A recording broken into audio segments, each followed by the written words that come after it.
Hey, Sit, Paint, and Play fans, how are you guys today? It is a gorgeous afternoon, so I thought I'd take my pups.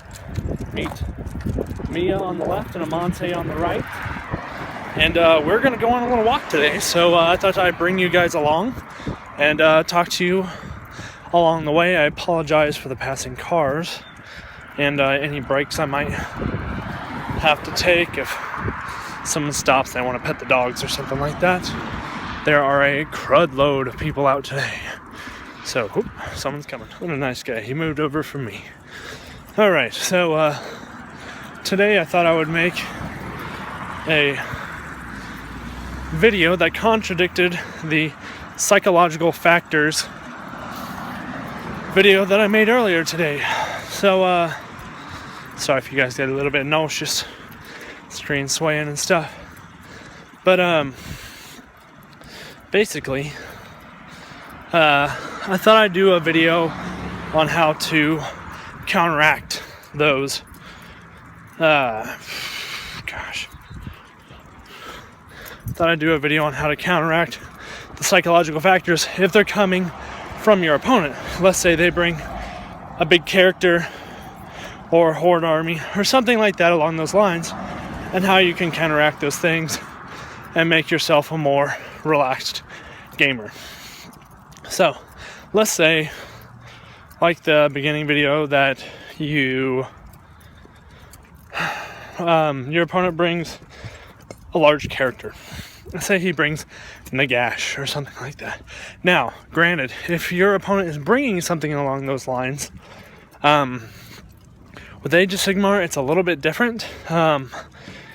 You technically, outside of, like, I think they're called battle tomes or something along those lines, that set up kind of like a generalization of what you need to bring for that army scroll to get the special effects. But if you're just playing like a casual game or whatever, and they want to bring something along like that, typically they need to okay it with you. But if they don't, whatever, not a big deal. Now, let's say though they do bring something like that, what you're going to want to do is bring something that'll beef up your army as well. If you do not have something that can beef up your army, maybe talk to your opponent and say, hey, look, I don't mean to be a killjoy.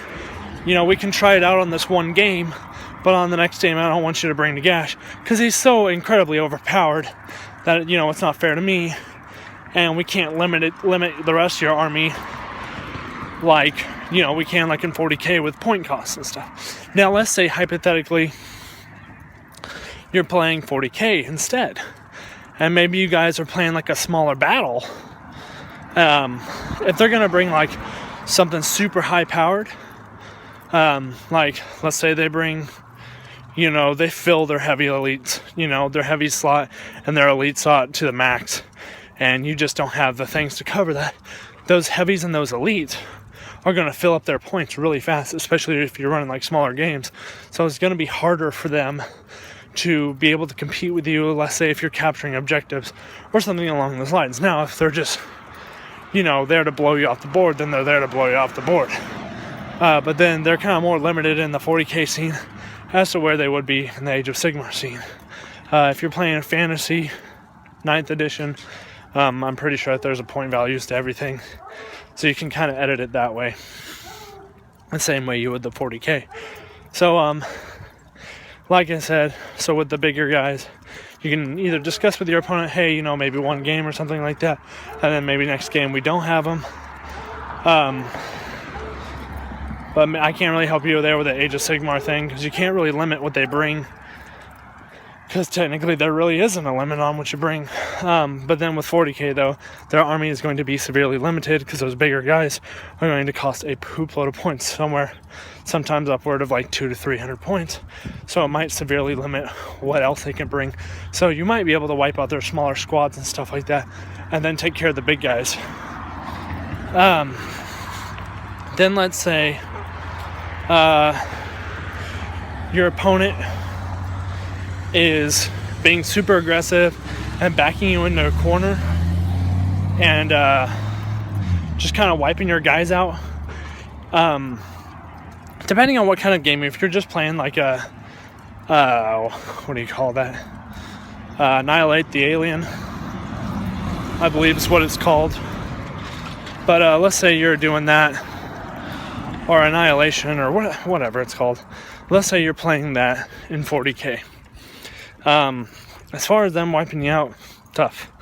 But if that's happening, what you can do is, instead of, if you guys are playing with tactical objective cards, obviously go for your tactical objectives, because they can bring a super powerful army and be wiping you off the board. But if you're getting small things like assassinate by killing, enemy characters, or using your squads to go up against really weak squads and killing them, with like blood and guts and things like that, it's going to allow you to accumulate a lot of points, knock them out really quickly. Now, if you're doing something more along the lines of, you're trying to capture certain points or something like that on the board, then basically what you can do is just avoid combat altogether. Freaking weirdos. Everybody is so weird in Liberty. But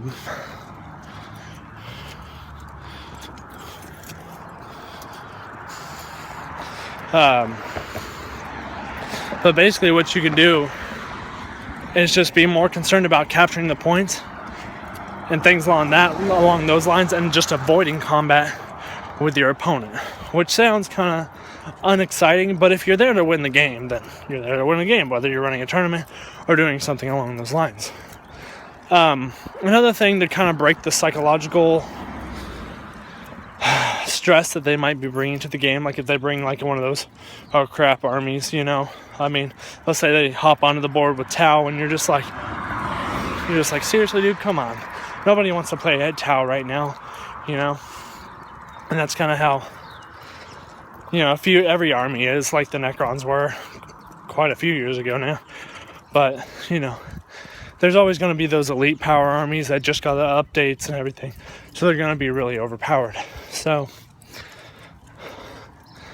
but one way to break that cycle is just talk to your opponent. 90% of the time at things like tournaments and stuff, people are going to be really friendly. They're going to want to talk to you. They're going to want to know about your game, stuff like that. You can ask them about their tactics and how they do things, and maybe why they do certain things like that. And it'll help take your mind off of things. Definitely with these games, 90% of the time you're going to be playing a friendly game. Yes, you will go to tournaments and stuff like that, but that'll kind of help break up the monotony on, adding extra stress and stuff to you during the game. Another thing that you can do is simply something you can do on your own is studying. Now, I'm not talking about school or none of that crap. I'm talking more getting to know the codexes of not just your own, but everybody's codexes. Know people's special rules. Know specialized characters.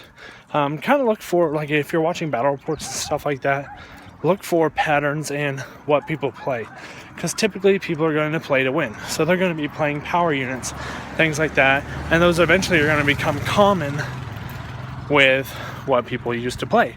So by studying and knowing what your opponent's typically going to bring, you'll be able to knock out Death Star units and stuff like that and counter them depending on, and then on top of that, like if you're playing Warhammer Age of Sigmar or something, if you're bringing, let's say, I don't know, you're bringing whoever, but then your opponent is bringing an army that's really summoning heavy. Maybe you want to bring something that's guaranteed is going to take out his warlord, or something that's fast, or something that's going to be able to dispel, or what's it called? Unbind, I think. But they're going to be able to dispel whatever the enemy is doing. So let's say you're playing, with someone with vampire counts and they have a skeleton army. go ahead and knock out their warlord. And that way, with that out of the way, you're getting rid of a lot of their buffs and bonuses that are allowing them to continuing to build back up their army and fix up their guys that have been knocked down. So that kind of ties into knowing your codexes and your enemy's codexes. Having a good understanding of the rules is also going to make you more confident. Knowing your codex and your enemy's codex and all the rules is going to help ensure that the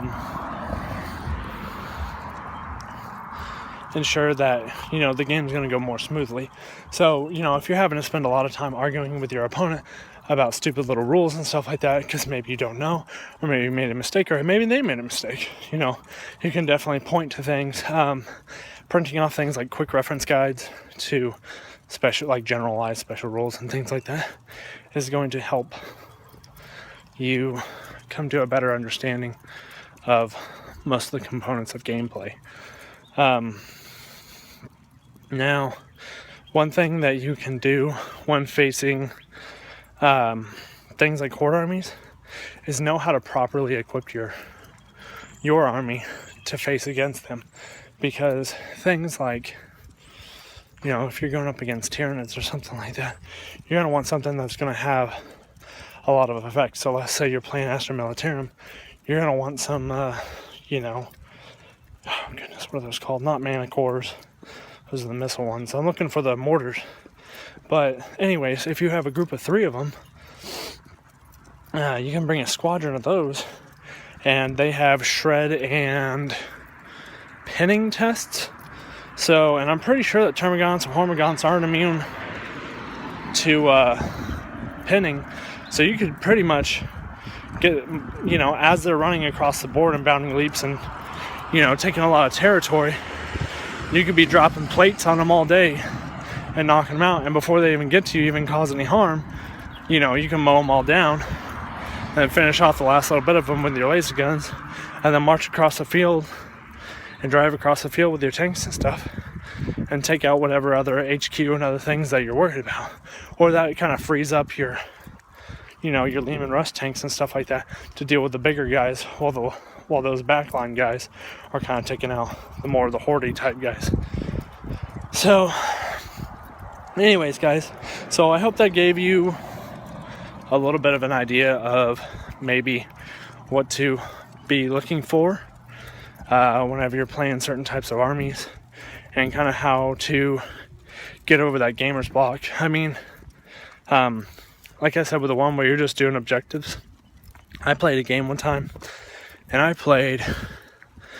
it was,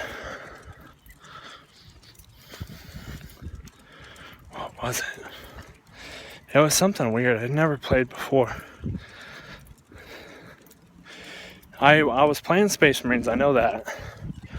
And my land raid had been blown to crap. My Dreadnought had been blown up. My Terminators were wiped.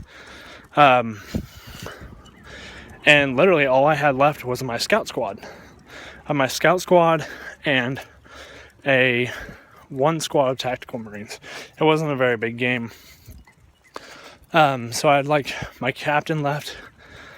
Yeah, that tactical squad. And then, so basically all I did was his army was too far away to cause me any trouble. So I was using the sniper rifles and the missile launcher just to wreak havoc, through crack missiles and precision shots to take care of his named characters and stuff like that. And I was able to get plenty of objectives, slay the warlord, things like that. And I basically just ran that tactical squad in the backfield and captured objectives and did little things like that that helped benefit me along the way. Sorry, someone's coming. So anyways, hopefully, like I said, that'll give you guys a better idea of what to bring and how to kind of break some of those spells of, whatever.